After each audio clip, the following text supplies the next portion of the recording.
Hello and welcome to the Football Fusion 254. I go by the name Official Mwangi and I'm here with my colleague Antomea. Okay, so and we are going to be giving the weekend predictions. For this week. We have a very interesting weekend lined up for us. Yeah. And Saturday early kickoff. Saturday early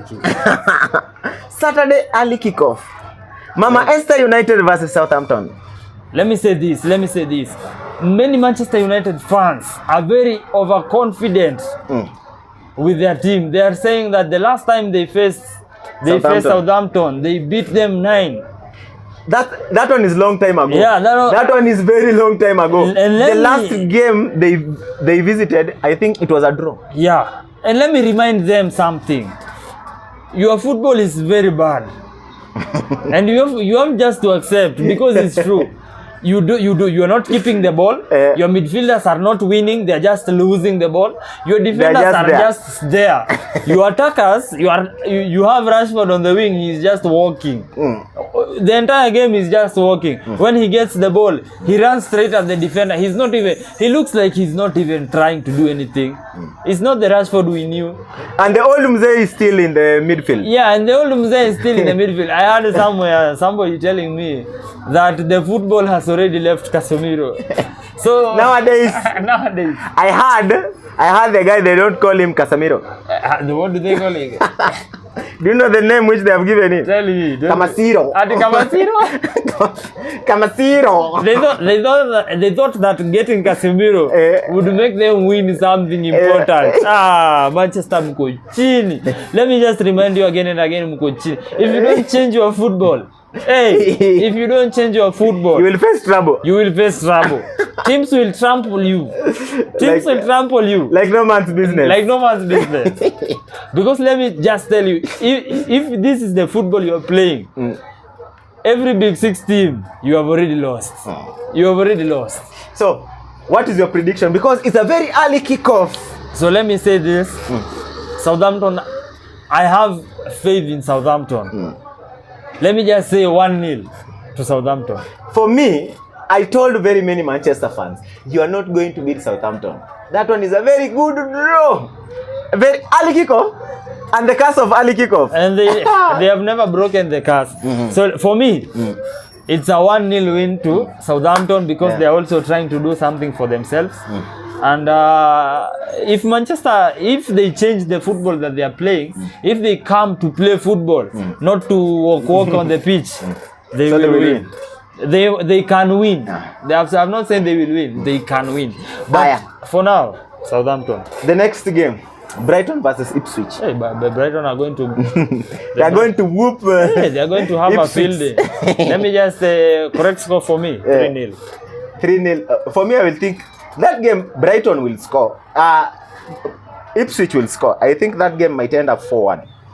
If you are not prepared on FPL, just have at least 2-3 players of Brighton. Yes, you should have the likes of Minte, Danny Welbeck, Tekimenta. The next game is Crystal Palace versus Leicester.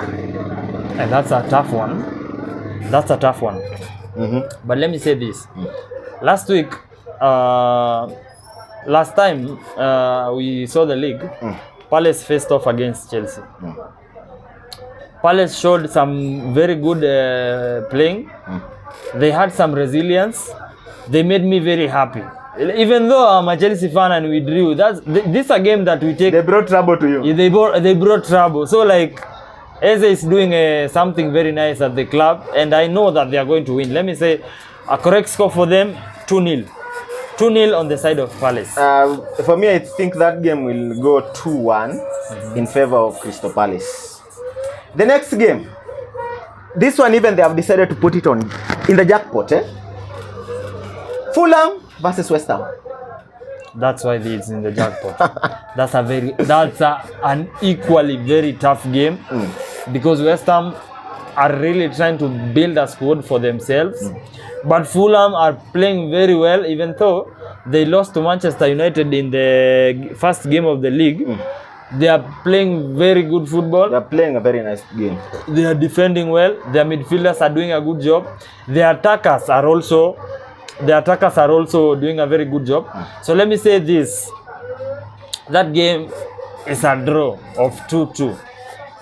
That game I will edge on the side of West Ham for me. Because West Ham, the way those guys, they recruited a very good team.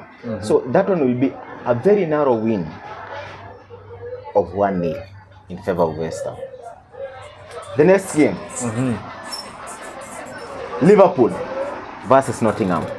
Liverpool for the win. Forest. 4-0. 4-0. You should also have some Liverpool players on your FPL squad. If not Salah, it's Diaz. Because these guys are going to score today. They are going to score. For me, I think that one I will give it to Liverpool 3-1. 3-1. And then Manchester City versus Brentford. Manchester City are on a row. I hope that machine is not going to score another hat-trick. Let me say this. Haaland is going to do his thing again. You're going to be surprised because But I don't think. Especially these small clubs, they are going to see dust. Haaland is coming and he's coming for you. Let me say City are going to win a strong win of let's say maybe 3-0 or 3-1. For me, I will go for 2-0 in favor of Man City. Aston Villa is going to score again. Aston Villa versus the relegated team already. Aston Villa versus Everton. Yeah, Aston Villa. Let me say this is going to be a tough game for them. They need to show us that they are a big club, because Everton, every time, let me say this, every time Everton is pushed on the edge, they come back and play very good football. That one is not now. Last week, the past week, they were playing against, I think, Bournemouth. Yeah. Everton was in front, 2-0. At, I think it was the 70th minute.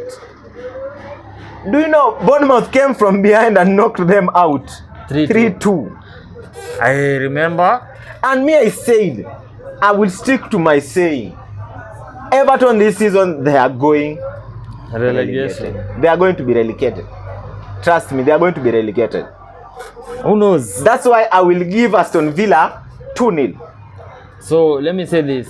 For me, it's going to be a narrow win for them. Though Everton are really trying their best, but it's going to be a very narrow win for them. Let me say a 2-1 for them. 2-1. The last game of the Super Saturday. Bournemouth versus Chelsea. That's a win for Chelsea. That's a win for Chelsea. We are coming for those 3 points. So I hope Bournemouth, you are ready for us, because we are coming for you. For me, I will edge on the side of Bournemouth. I don't know why. You are an Arsenal fan. No, we understand you. It is not a matter of being an Arsenal fan. Chelsea win. If you watch our football, you know that game is going to be a very narrow win in favor of Bournemouth, because of one. Chelsea, you have a very good midfield, a very good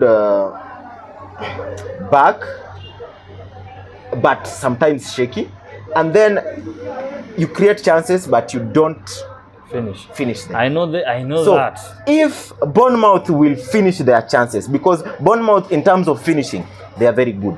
I think that game will be a narrow win of 2-1 in favor of. But you should know, this is not Everton, Buana. Yes, I know it's not Everton. We are going to beat you until you call your mama. And then Super Sunday. Tottenham Hotspur versus Arsenal. Wow. That's a very tough game. That one is it is in the jackpot. That's a very tough game. Both jackpots, I think. But I think like most of the jackpots, that game is there. Yeah, so if you know your football very well, you know Tottenham are playing also very good football. They are even though they are playing the high line, let me say this, they are making it work for them. So if Arsenal find a way to keep on kicking their opponents, they will win, a very good win. But if Tottenham use the advantage that they have, they do have an advantage because Arsenal are missing some of their best players. They are key players, not even best, key players. They are losing them because their master passer is not in the squad. Their best midfielder, as per the moment, that's their best midfielder, is not in the game. So if Tottenham capitalize their chances very well, they are going to win and they are going to beat Arsenal a scoreline of 2-0. But let me say this, that is a possibility. This game is going to have a draw. Mostly it's a draw. Let me say a draw, because Arsenal, I don't see Arsenal winning. Because if they know how to cover the wings, let me say if they put Bukayo somewhere he cannot do anything, Arsenal, they are finished. Okay, that's up to you. Yes. For me, I will edge on the side of Arsenal because I'm an Arsenal fan, as you can see. So, Team Dogo. I will give Arsenal a win of 3-2. Because I believe that one is going to be a high-scoring game. Okay. Despite of us lacking Declan Rice, Odegaard, those are our key midfielders. But I think we are going to win that game. And then, our last game of the day, on Sunday, Wolves versus Newcastle. I think Newcastle are going to win that game, because let me tell you something. What I have noticed about Wolverhampton Wanderers. So Wolverhampton is a team that builds their game on how they are playing. Let me tell you this: if you watched the game they played against Chelsea, in the first half, Wolves were very dangerous in attack. Chelsea was seeing, let me tell you, we were seeing nothing. You are seeing blue, black. We were scoring on the other side, they score. But let me tell you something, if you break their momentum, if you come with a well-oiled machine, let me say a well-oiled machine, because if you come like you have a shaky squad, Wolves will tear you apart. But if you are a strong squad defensively, because if you watch the game, Chelsea came back second half and they were refined. The defense was playing much better. The midfield was they were doing their job. The attack was doing its job. So let me say this: Newcastle is going to win.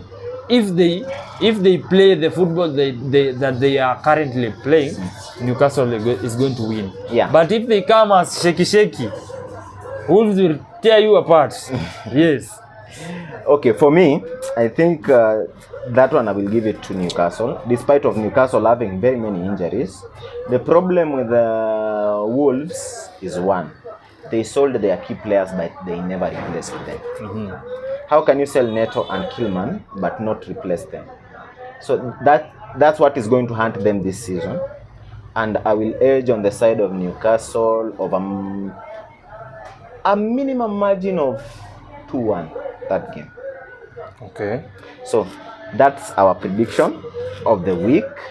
You can leave your prediction down on the comment section. Don't forget to like this video, share, comment, subscribe. Tell a friend to tell a friend. We are going this. Let me especially kama uko Kangemi.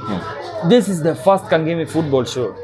So if you are a person from Kangemi, subscribe your page. Yes. Grow your homegrown talent. Because we are doing something very good. Because still we are going to do other stuffs. Yeah. After that, because we will go to academies, giving interviews, getting the talents, to see at least those talents they have gone somewhere. So stay tuned.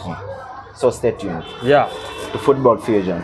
And follow me also. And Official follow me, Mwangi on all platforms. And Tomea in all platforms. Thank you. Please don't forget what you're supposed to do. Peace. Subscribing is free. Nobody's going to charge you anything. Just that red button.